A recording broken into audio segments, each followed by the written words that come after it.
All right, all right. Hello, everyone. Hello, everyone. I'm Teacher Niv. This is Dr. Joe's reading writing class. Today is July 3rd, 2025. If you can hear me clearly, can I get a 247 in the chat? If you can hear me clearly, can I get a 247 in the chat? Okay, Annabelle only heard the two. So Annabelle, you might be glitching, possibly. Network lag. She got a 47. Not exactly the correct one, but all right, let's get into it. So let's quickly do a couple homework questions based on the words from last week. So Annabelle, start us off. Number one. The Magnificent Millionaire funded scholarship for hundreds of students, asking for no recognition in return.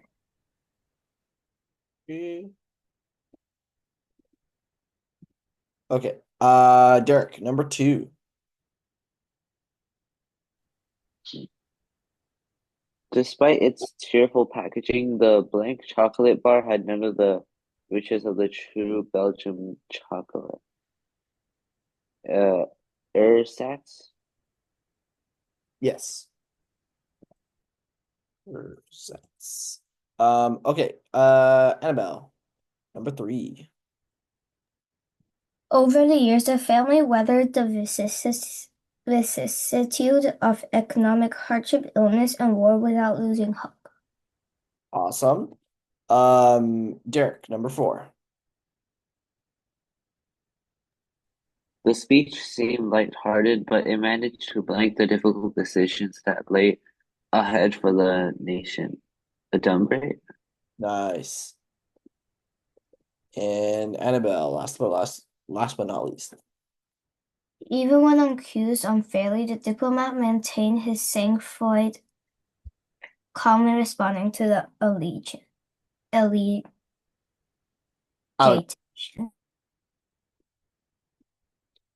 This one is allegations. Nice. Okay, good stuff, guys. Yeah, I just like getting this out of the way. The homework review part. I hate it, but we have to do it. So, okay, let's get into the book of the day. So Aristotle and Dante discover the words are in perfect order already. Yeah, this one I didn't. As you can tell, I really don't like this section, but we'd have to do it. It is important to review the words, I will say that is true, but I don't like doing it in a homework review type situation. That's just my personal dislike. Anyways, book of the day, Aristotle and Dante discover the secrets of the universe. By Benjamin Alir Sains. I'm not 100% sure if I pronounced that correctly. Okay. Derek, can you read this one?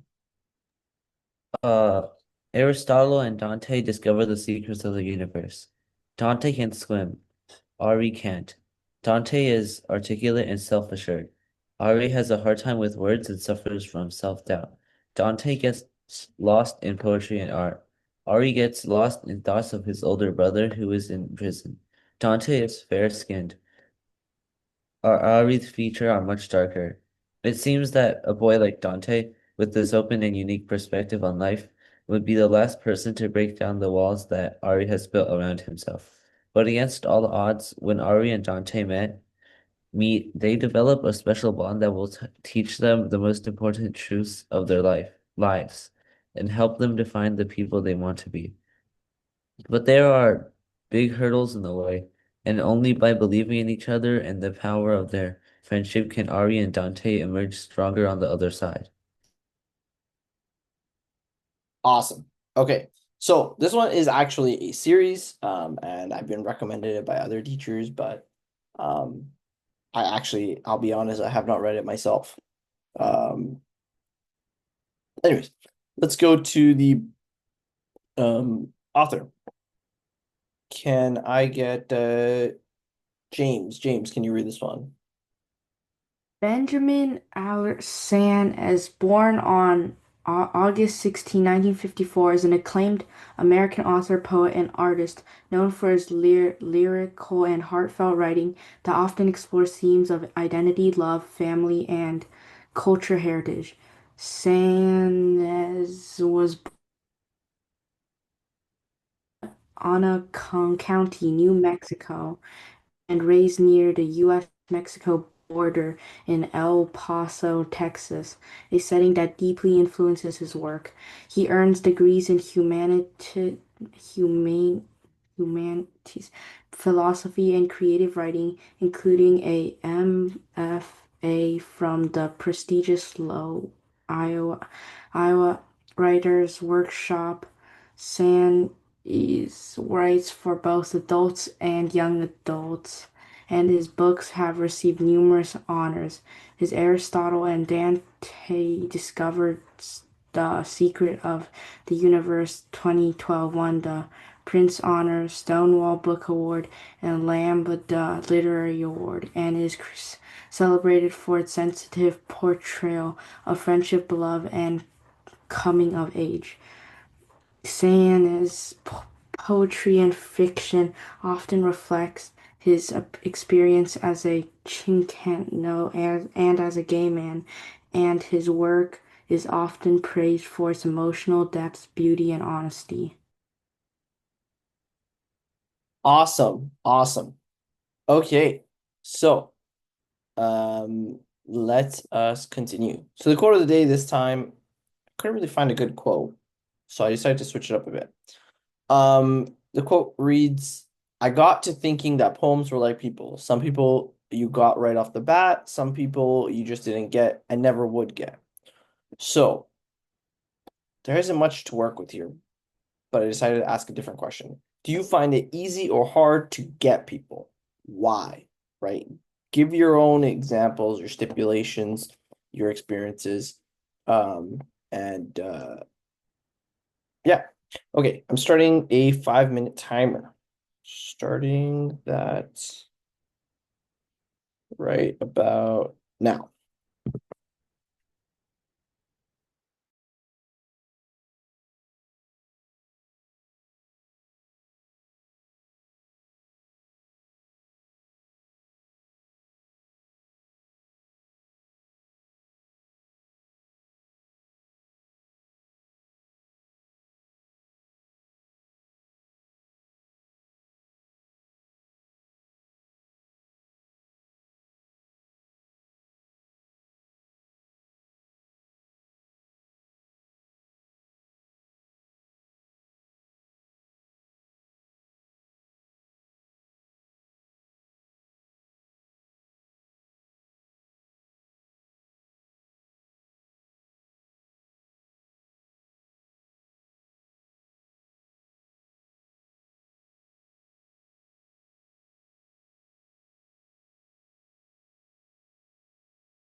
All right, all right. Time is up. Let's see what we came up with. So, Sam again starting us off. Love to see it. Oh, what the heck? Why did it cut out Sam's name? Sometimes I don't know why it's doing that. Okay, we're just gonna write Sam. Okay, Sam, would you like to read your response? Find it easy to get people because you can just read their personality and act on it. We might not be the most compatible, but I could understand them. Let's say your fellow classmate is very arrogant and competitive, while you're humble and quiet. Though they are unlike your traits, you would still be able to tell their personality, but you may just not like it. I find it easy to get people because all you have to do is observe. Interesting, interesting.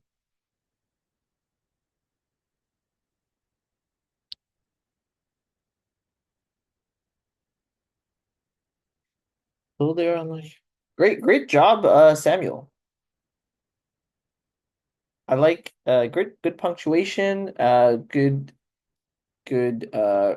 conclusion here, um, and good intro. And this is also a good explanation. Great stuff. Good stuff overall. Awesome. Okay, let's go to Xiaoya. All right, Xiaoya, would you like to read your response?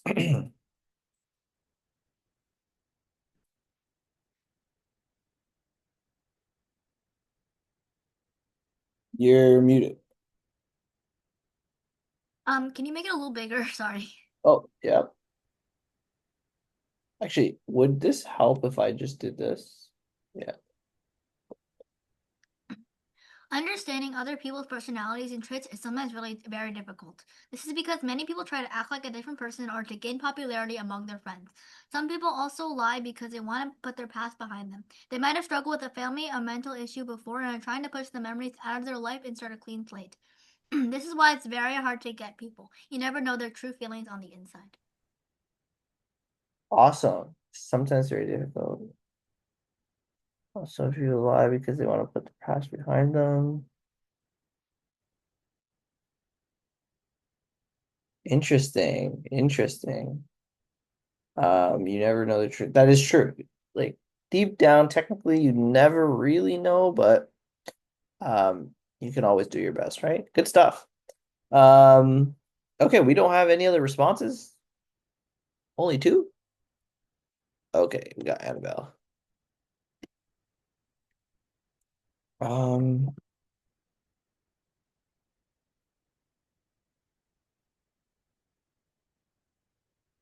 Is formatting? Okay, there we go. Okay, Annabelle, would you like to read yours? Understanding what people feel can be hard or easy depending on what the situation is. Some people are very straightforward, and their personality is written all over their face. On the other hand, some others might act different than how they actually feel. Some people also act very different in different situations. You might have a classmate who behaves competitively and angry when competing, but acts gentle during class. Awesome. Okay, so can be hard or easy depending on the situation. Some people are very straightforward and interesting. Some people are very different.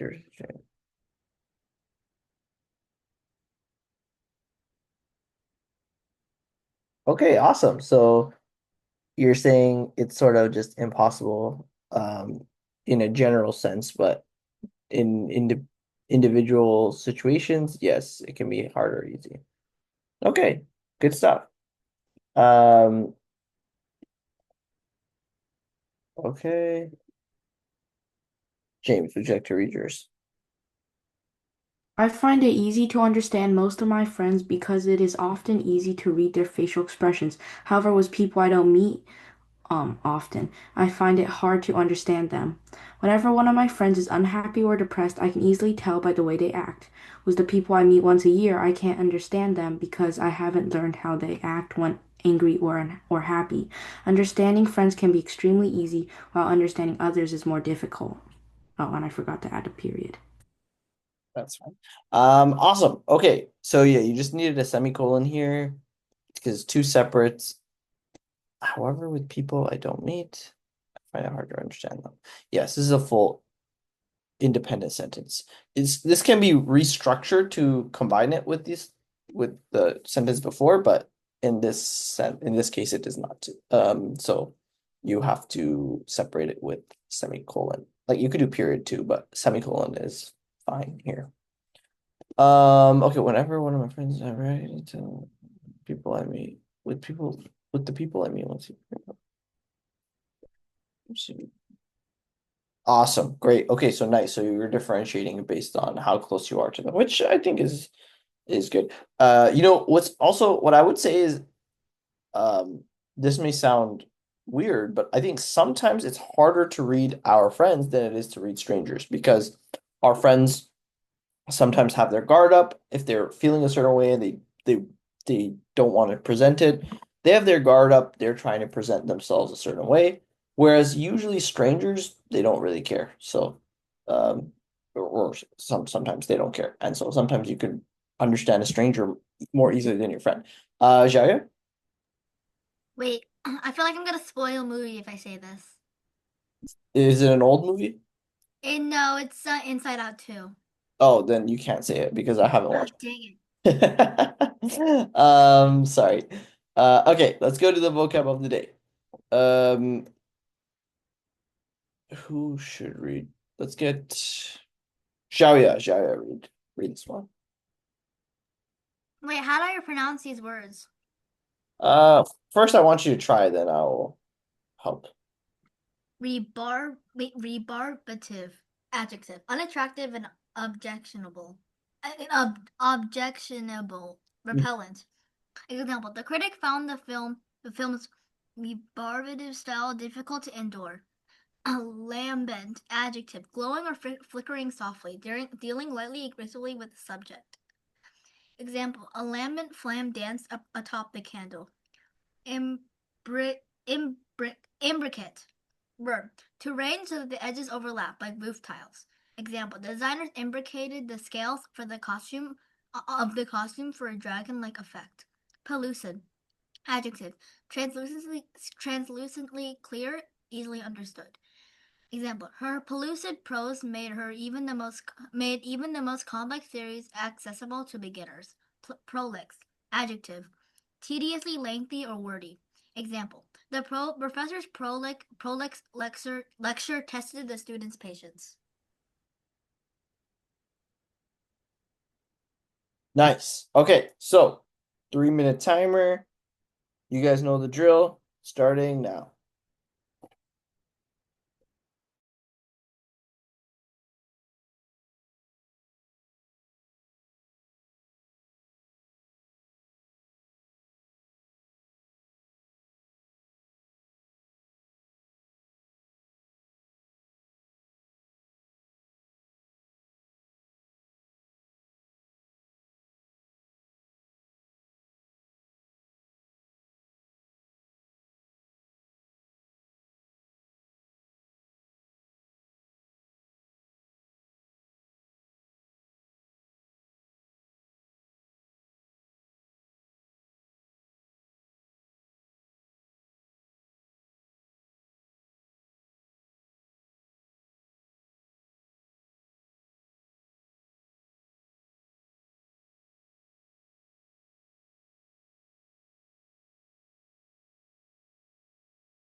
Okay. Time is up. Let's see what you guys came up with.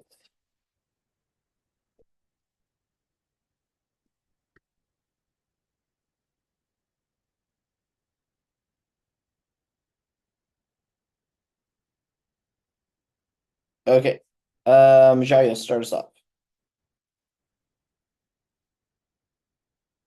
Bob was very pellucid during the prolific lecture, spoke in a non-rebarbative style, and wore a lambent-looking suit that complemented his shoes with scales imbricated into them.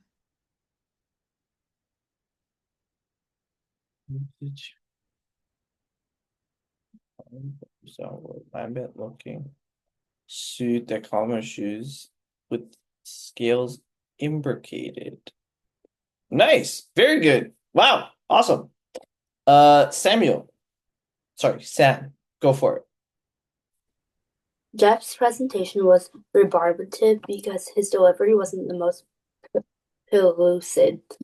His slides were also very prolix and seldom had any visuals. His presentation was about how to imbricate roof tiles for architectural class. Midway through his speech, the lights flickered lamentably, and the tech office had to be called over. Jeff ended the term with a C-. Awesome job. Very, I like how the story is still cohesive and you managed to fit the words in. Great job. Great job. Do we have any other responses? I'm almost done. Almost done.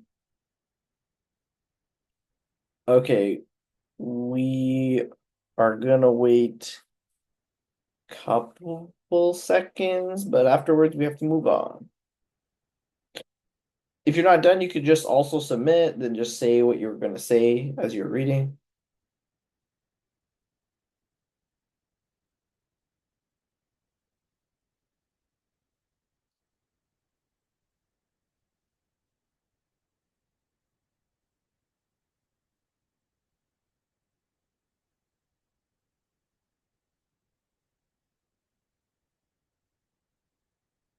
Okay, sorry, we have to move on, Annabelle, unless you submit right now. We have to go.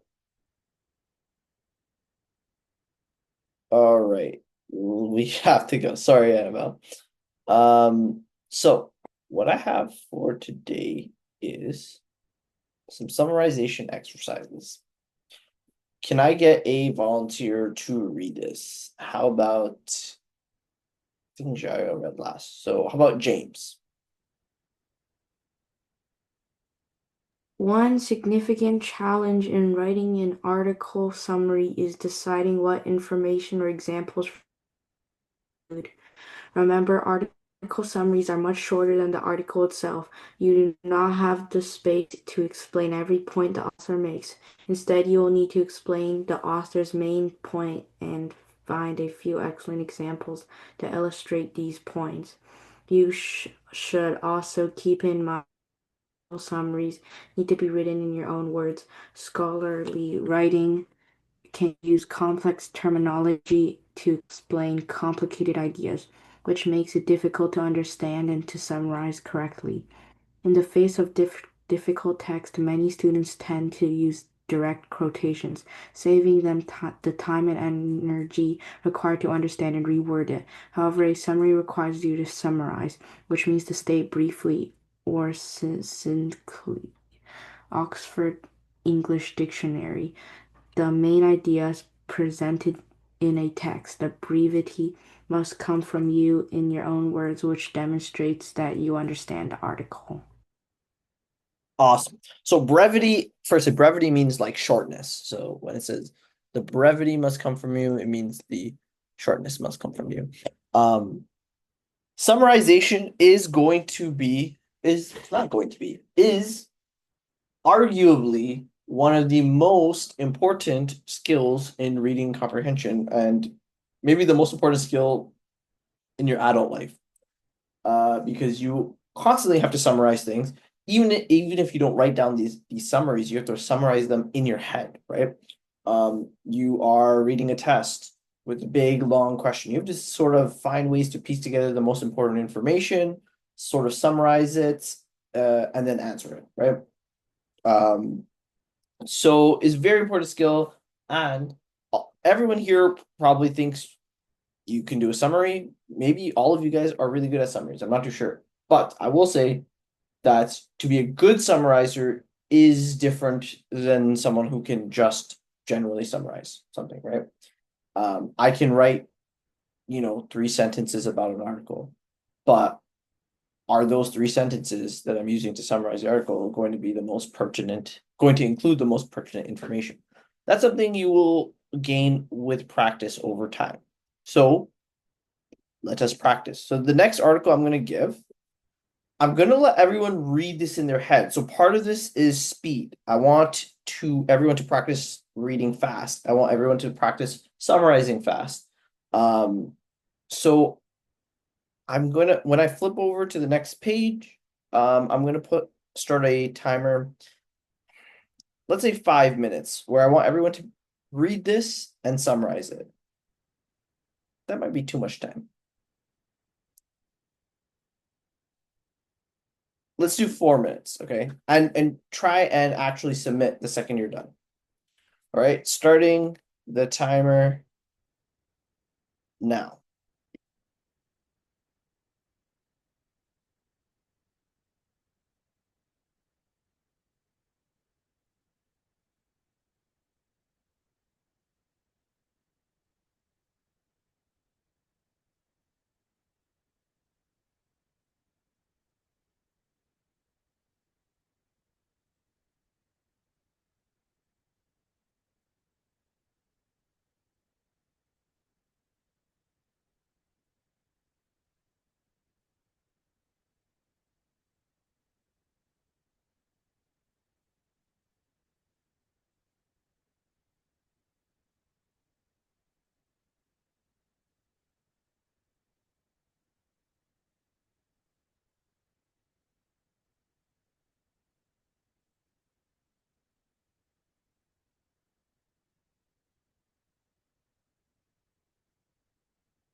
Okay, time is up. Let's see what you guys came up with. I only have one response right now.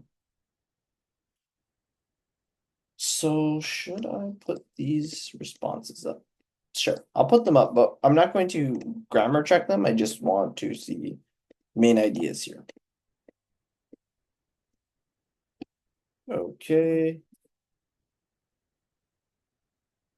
So Sam says oceans are large bodies of water that take up most of the Earth's space. It includes coral reefs, marine life, and much more humanity. Great. Great. All one sentence. Good. If it was a one sentence summary, then this would be great. However, there's one part of the ocean that is called the abyssal plain. This biome contains unique fish and bacteria and covers over half of the Earth's surfaces. Awesome. Do we have any other responses? Come on, guys. James, Derek, Annabelle.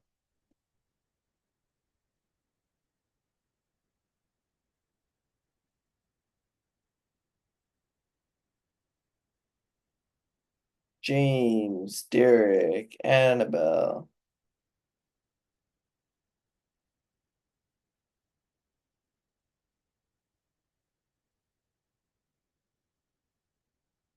Okay, Annabelle did a one sentence summary. Oh.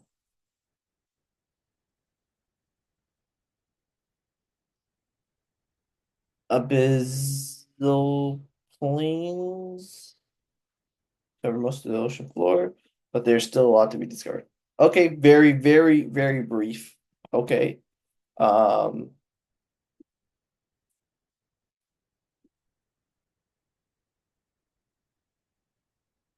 James says oceans cover most of planet Earth with and deep down lies masses of great plants that still waiting to be explored. This place may not be worth exploring. Okay, great, great. I like this, but I think for the context of I think generally we should include the words abyssal plains. I think that's quite important to the passage. And that's kind of yeah. Okay. So good stuff, guys. I think Xiao, you did a great job here. 3 sentences. You mentioned abyssal plains, biome, cover majority of the earth. I think I got the main idea here. And still a couple specific details, right? Sam, I like that you include some examples. Annabelle, very brief, but still the overall heart of it you captured. And James, I think you captured the feeling, the main idea, but I think mentioning something specific would add to it. Okay, so we're gonna do that again. This next one is a little bit more challenging. It's going to, and we're gonna have questions on them after, on this passage after. But I want this one maybe about the same amount of time.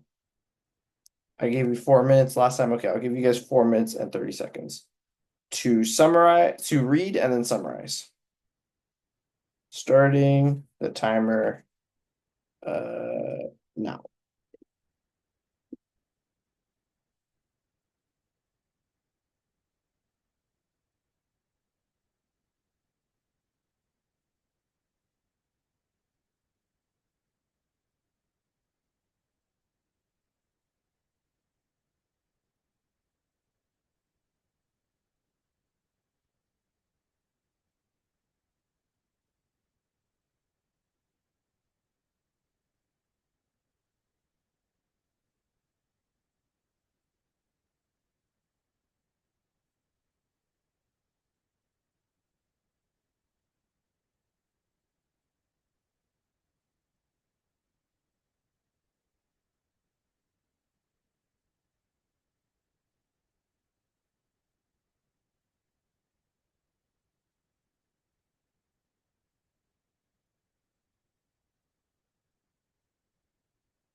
Okay, guys, I gave a bunch of extra time. I only see one response. So let's get those responses in.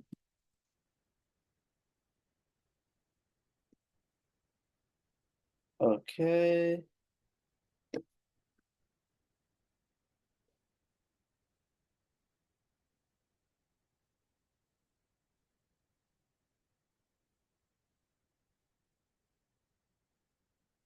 Actually, you know what? Let's let you guys read these.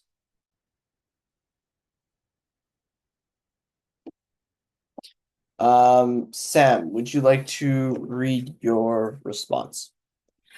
The Great Library of Alexandria was established between 324 and 246 BCE. It was known for being an architectural wonder and having a vast variety of books. Unfortunately, rumors say the library was burnt down. The Great Library of Alexandria impacts history and shaped our culture still to this day. Awesome. Awesome. Great points. I like the fact here. I think that's very relevant because it gives you quite a bit of understanding of when this all happened, which I think is a very, very important detail, right? Okay. And then Jaya, can you read yours? The Great Library of Alexandria was a library in ancient Egypt. It housed the vast majority of the world's books at that time. Sadly, it was burned down 300 to 1,000 years later, but it still remains a mystery to this day. Okay. Awesome. Is library needed down? Sally's burned down. Yeah. So remains a mystery. Yes, this is very good. I love the general vibe. It tells the reader like it's an intriguing read for the reader.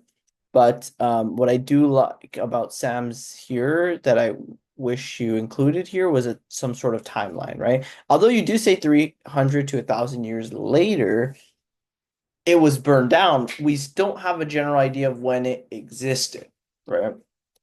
Actually, Egypt is interesting because Egypt has existed for thousands of thousands of years. I saw this interesting fact. Cleopatra, uh, we're closer in age to Cleo. Sorry, the time between our existence and Cleopatra's is shorter than Cleopatra's existence and the building of the pyramids. So that's great. And in Cleopatra's era, ancient Egyptian studies was something people did. That's how old Egypt is. So it is important to have some sort of range here. Annabelle, would you like to read yours? The Great Library of Alexandria, established in the Hellenistic period, collected a vast amount of knowledge and books from across the world and translated them to Greek. The library was burnt down at some point, but it impacted our world forever. That's true. Very sad. And yes, this period's nice to include.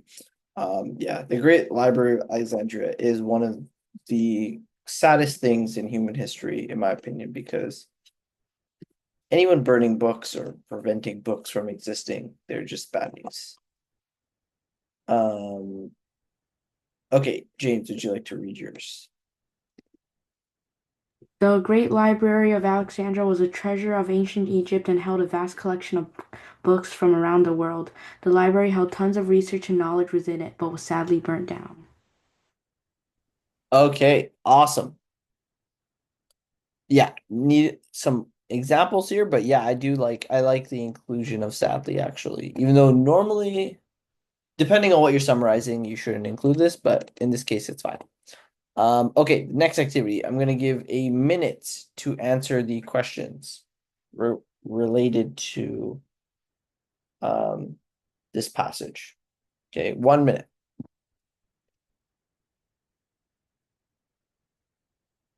So just the two questions on the side.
Okay, I gave you guys about 2 minutes. Okay.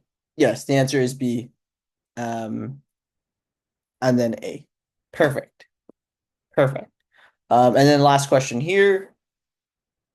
The author of this passage was most likely. Oh, sorry, the screen is paused. The author of this passage would most likely agree that A, B, C, or D, or E.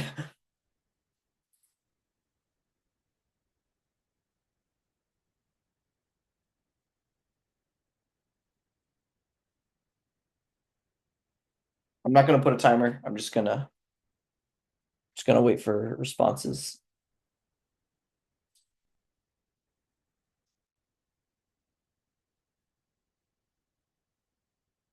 A, B, C, D, or E.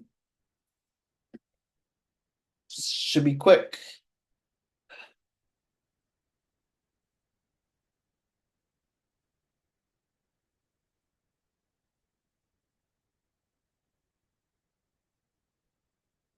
I hope you're all not just waiting for responses and then copying. I want everyone to, there's no problem in answering wrong.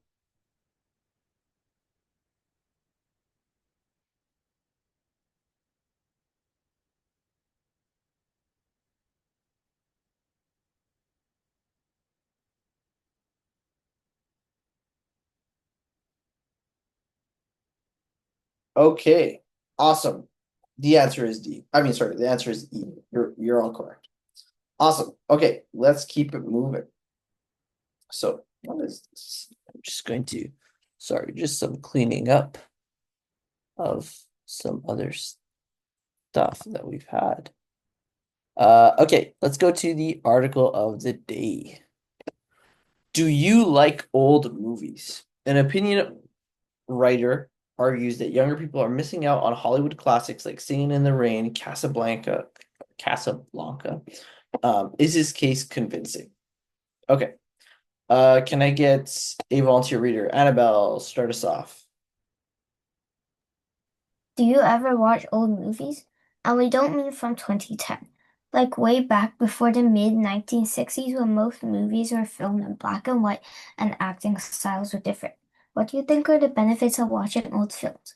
In Why These 10 Old Movies Are Really Worth Your Time, John McWhorter writes about why watching films from the past is valuable for today's young people. For someone with a deep curiosity about old movies, the 1980s were a great time to come of age. Home video was just coming in, and revival houses were still common in big cities. I watched everything I could. Awesome, awesome. Actually, before we go forward, who here watches old movies, English or other languages? Who here likes watching old movies? Old movies, let's say before like 1990s. Anybody? Okay, let's I include. haven't even watched an old movie before. Okay, how about before the 2000s? Anything starting with the 19? Xiaoya? Okay, so I wasn't really watching one, but my mom was watching this like horror movie from the 1990s, and then I snuck a peek at it, and I had nightmares for the rest of the evening. Oh my gosh, what was the horror movie called? It was during vacation, and my mom playing something on TV. Was like, I'm just gonna go check it out, and then I checked it out, and there was like this guy, and it was like a horror movie, and I got really, really scared, and I started like screaming. Not screaming, but I got really, really scared. Okay. You don't know what it's called? It was called like Copycat or something. Oh, okay. No, never heard of it. Okay, great. Well, not great, but okay, so what about, does anyone here watch movies from before 2010? If you guys have watched like Shrek and stuff, you guys have. Harry Potter. Okay, Harry Potter, nice. Wow, not big movie people here. Okay, let's go into, or Xiaoya, can you read this one? That was all it took for me to get pretty well grounded. Going on half a century later, it would be much harder for a young person to do. I only had about 40 years of sound films to catch up with. Today, a kid had almost 90. With so many more films now released each year than ever in the past, adding the ease of streaming and the result of is a strong gravitational pull towards the new or recent. Cinema's past can feel very far away. Lately, I've been thinking about the role that film literacy should play in the lives of educated, curious people, and on the basis, which old movies I want my children to have caught at least once. By old, I mean ancient movies from before 1965, when most film was in black and white, action styles were different, and the Hays Code was still in force. The merits of exposing kids to movies their grandparents, or great-grandparents watch will not be obvious to everyone. Certainly, it will not be obvious to most kids, but good films are as worthy of their time as good books, and the best of them are as artistically rich as the finest literature our nation has produced. With film as well as books, in the wise words of someone I once knew, the thing about the classics is they're good. Awesome. Okay, so I totally agree with this personally. But can I have a volunteer reader for the next slide? Let's get Derek. Derek, can you read the next slide?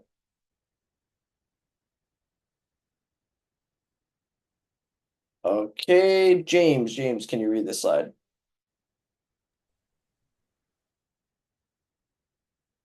For kids to see how the past was different, with humans as intelligent as we are, living life as intensely as we do, and yet doing so under difficult expectations in terms of violence, the welfare state, racial, gender, and class hierarchy, and more. That an old movie can discourage the tempting idea that America's past is stasis and regression rather than progress. It's hard not to see our lives now, imperfections acknowledged as vast beyond that American in which black people were conceived of as only servants, Native Americans only as disposal background figures with the temerity to represent white people's enroachment, and women dreaming nothing but the kitchen and the nursery. Old movies are also a lesson in the history of popular music. Kids can experience firsthand the fact that music sounded different way back when, but can still be nice to get a listen to. Some songs of expertly performed is a better way to learn than just hearing the records played through the ear. This also gives kids a look on how people once danced. Even tall toddlers would be transfixed watching the Nicholas brothers' acrobatic dancing in stormy weather. Mr. Mickwater shares a list of 10 great Sunday afternoon possibilities for young people to enjoy. Here are 3 of them. Oh, that was muted. Awesome. Okay, let's take a look at some of these examples. Can I get Sam? Sam, can you read this slide?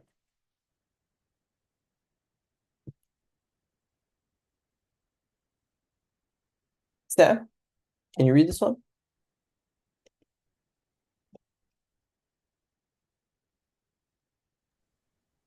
Bringing in the Rain, 1952. A smashing collection of songs perfectly executed.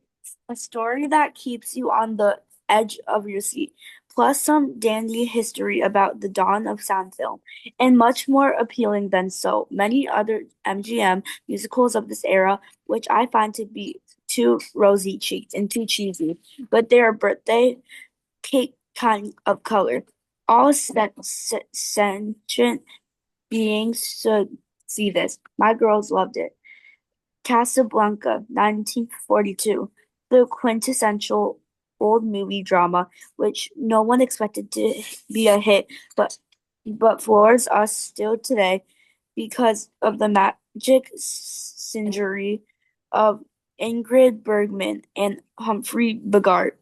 Tell your kids about the lift shoes that Bogart wore to seem taller than Bergman, and point out the lines they'll hear again. Play it again, Sam.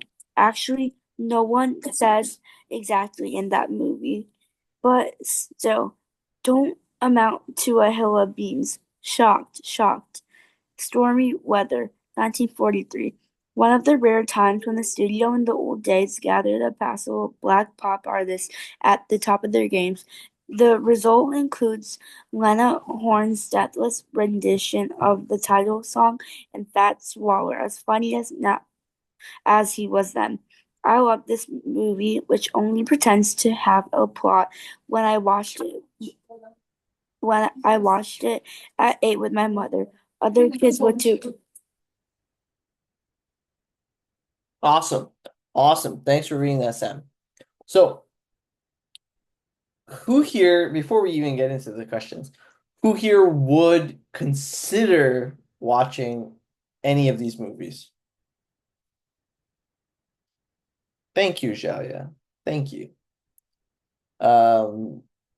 I haven't seen Stormy Weather, but I've seen the other two, and I will say that anytime that someone recommends a old movie that is really good, or sorry, anytime someone recommends watching a really old movie, it's lasted this long because it's really good. And I know it said that in the article, but I highly recommend. I would also say, the original 12 Angry Men. That's amazing, amazing, amazing movie. Uh, there's also there's also plays about this movie, so highly recommend. Very fascinating, very interesting. Okay, so here's our first question. Actually, it's a pretty big question. And I actually want to try and give everyone more time to actually give a full fleshed answer. So we're gonna do 8 minutes, and since the class is smaller today, we actually have time, 8 minutes. But I want 8 sentences minimum as well. So for this, I'm gonna say why, just to prompt you. And I won't read the question. I'll let you guys think about this.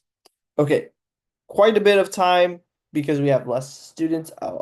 Today we have an opportunity for you guys to put out a more thought out answer.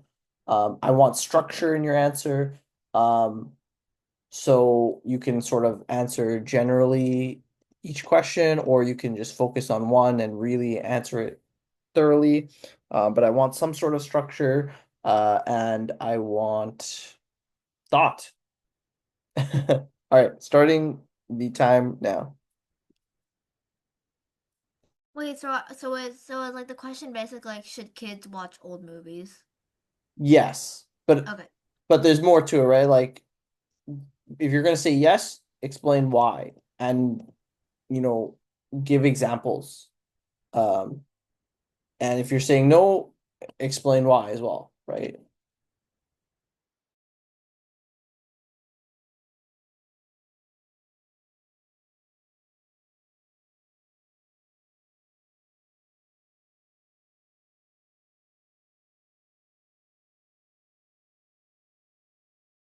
What'd you say? Um, here's the question, and just basically explain why. You have a lot of time, but I also want more from you guys. Oh, okay, because I thought you called my name. Oh, no, sorry.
All right, time is up.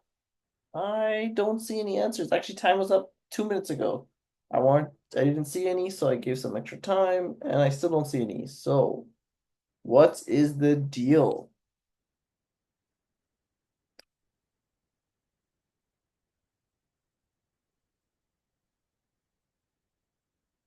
Come on, guys. If anyone's afraid to submit first, don't be afraid. You guys know the drill.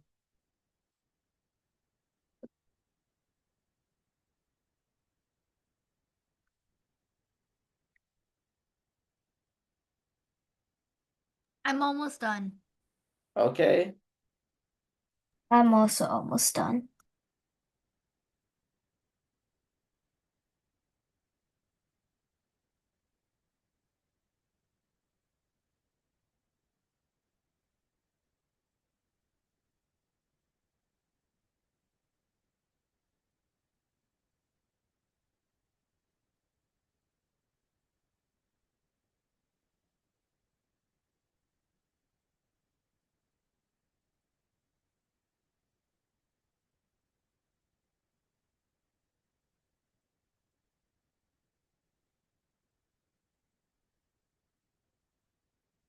All right. Let's see some of these answers. So I'm just going to duplicate the slide a bunch. Let's throw up Xiaoya's first. All right, Xiaoya, would you like to read your response? Kids should watch old movies and learn about old film history and literacy. Oh, kind of weird. Watching old movies gives kids a feel for what film was like back then. It teaches them what the older days were like and what their grandparents and grandpas and grandmas watched when they were their age. It also shows how different life was like back then.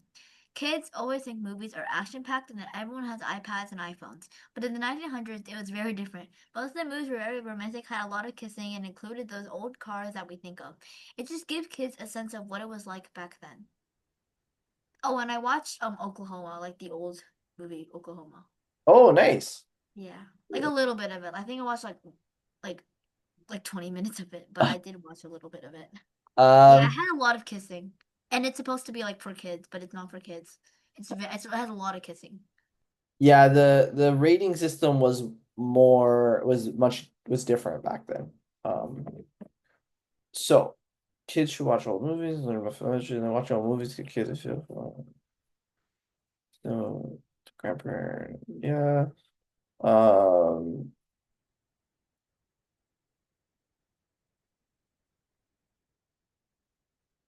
Awesome. Okay, I think you kind of repeated it gives kids what it was like back then, a bit too many times in a short period. But overall, good stuff. I think a big one is less so about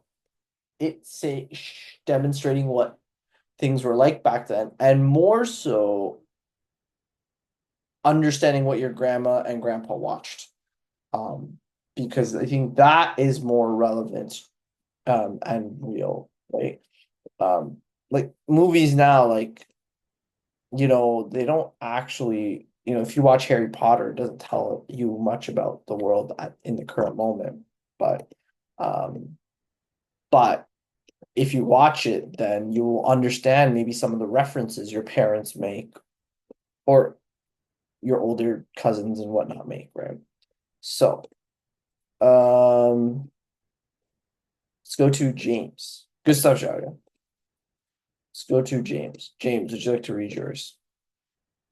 I think that kids should watch old movies. It can enhance their understanding on film history and let people see different acting styles and filmmaking skills. By watching older movies, people can understand the evolution of cinema and how storytelling transformed. Older movies can provide a glimpse into older societies, their values, and their norms, offering a better understanding on how things have changed. Watching older movies can expose you to a wider range of feels than those from different times. Some older movies can feel slow or not good enough for modern standards, but was still important when they were created. Awesome. Film history and let people see. Great. Watching on movie, people can understand the evolution of. Yes, this is important. Evolution of cinema can be valuable. Sorry, This is true. It can demonstrate their values, right? If you see like like when they make a big deal out of something that doesn't feel like it should be a big deal, like maybe a lady drops her handkerchief and someone else picks it up and gives it to her other than her husband. Like, why is that a big deal? But sometimes in an old movie it could be a big deal. Things like that. You can understand sort of their values and their norms. That's true. That is true. So maybe I judge Jari as a bit. See, I think you guys have the same point, but I do like how James sort of explained a little bit more about the real root of how of what it means, what you can take about history from the movies. Watching older movies can expose you to a wide range of films. Great, some movies can watch older movies can expose you to a wider range of films and those from different times. Okay, so I think actually no, that's fine. I honestly I really think that like this is not really needed. Because that's just part of range, right? So I'm actually gonna remove it, and you can disagree with me on that one.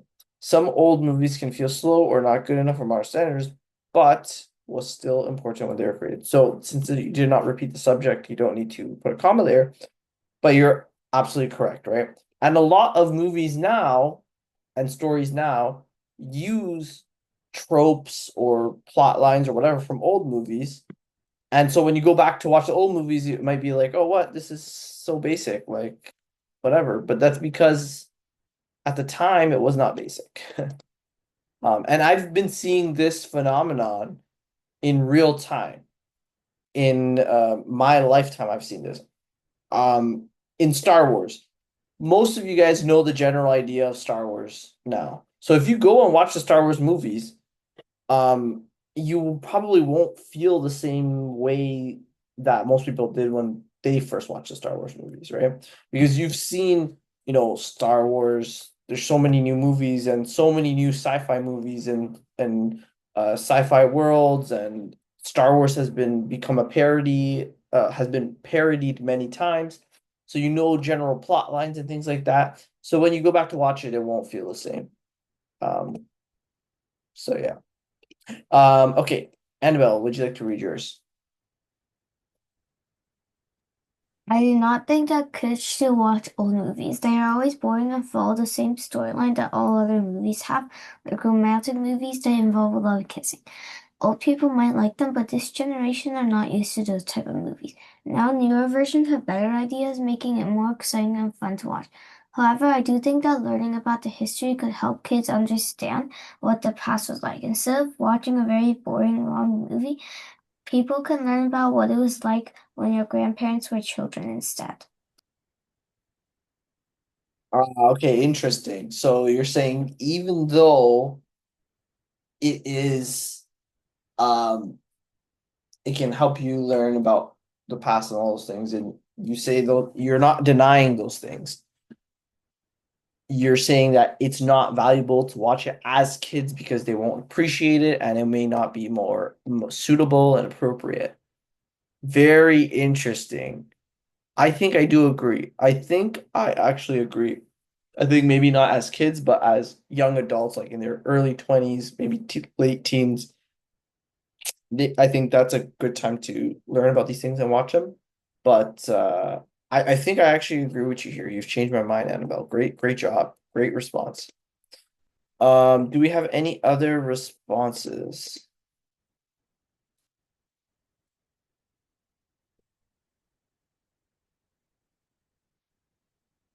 No? Okay, we have about 3 minutes left.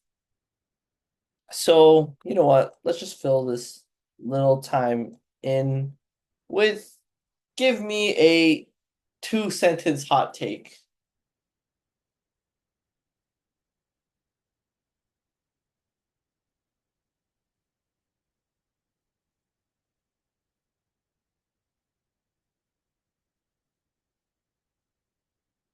Or you could even open your microphone and say it.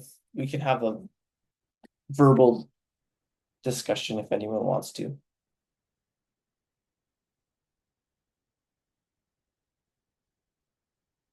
Nobody has a hot take for today. Xiaoya, you usually have a. I'm thinking. Oh yeah, a hot dog is not a taco. A hot dog is not a taco. I disagree. I think a hot dog is a taco. A hot dog is not a taco. I Oh, oh, you're weird. Just kidding. I Wait, what? I Why? it is. I mean, it's a meat in a bread, and it's in the same shape, and I It's think not in the same shape. A taco is like a curvy thing. I'll give you a little like I'll send you an emoji of a taco. okay. And Sam, being a morning person is better than being a night person. I totally agree. Who disagrees with Sam here? Put your hand up if you think being a night person is better than being a morning person.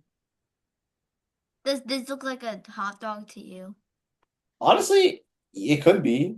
I've seen some hot dogs with yellow buns. Okay, I'll show you a hot dog. Right? Does anybody disagree with Sam? No? No.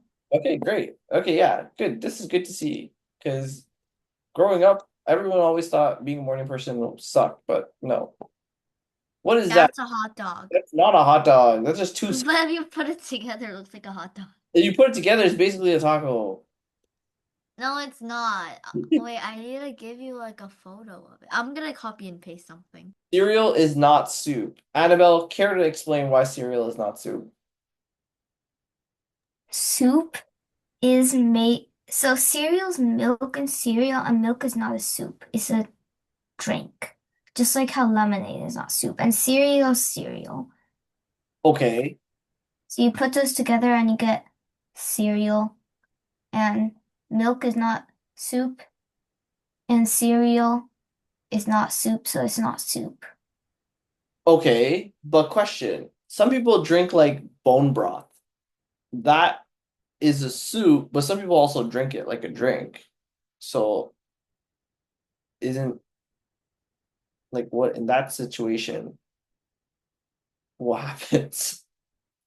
Well, you have to drink soup Oh wait, that's true. But you said cereal milk is a drink, so it can't be a soup. because like a soup is made of broth and lots of ingredients. And Uh, milk is not made of ingredients. okay, I like that. Soup is made of a broth, so it needs to be some sort of vegetable broth, chicken broth, whatever broth, um, bone broth. Okay, and cereal doesn't have any broth. Okay, no, I agree. I agree. I don't. I honestly, I thought that was not. I thought that was a hot take, and then now I'm like, no, you've convinced me. I totally agree. Okay, awesome. We'll Wait, leave. I think that a hot dog is a sandwich though. A hot dog is not a sandwich. Actually, I searched it up and it said hot dog not a taco, but it is a sandwich. Oh, Well, guess what? the internet is wrong. That's what you have. That's the takeaway. Wait, what color is water? This is your answer. It's not Water like a trick question. is blue. Oh, wait. That means the internet said that water is blue. Yeah. Well, And also the water is not a liquid for some reason. I what? think. What? It's a bunch of minerals, like it's a bunch of like atoms mixed together, but so it's technically not a liquid. What the heck? Okay, I did not learn that. Okay. Well, that's it for today, guys. I'll see you all next week. Have a good one. Goodbye. Bye, thank you. Bye. Bye.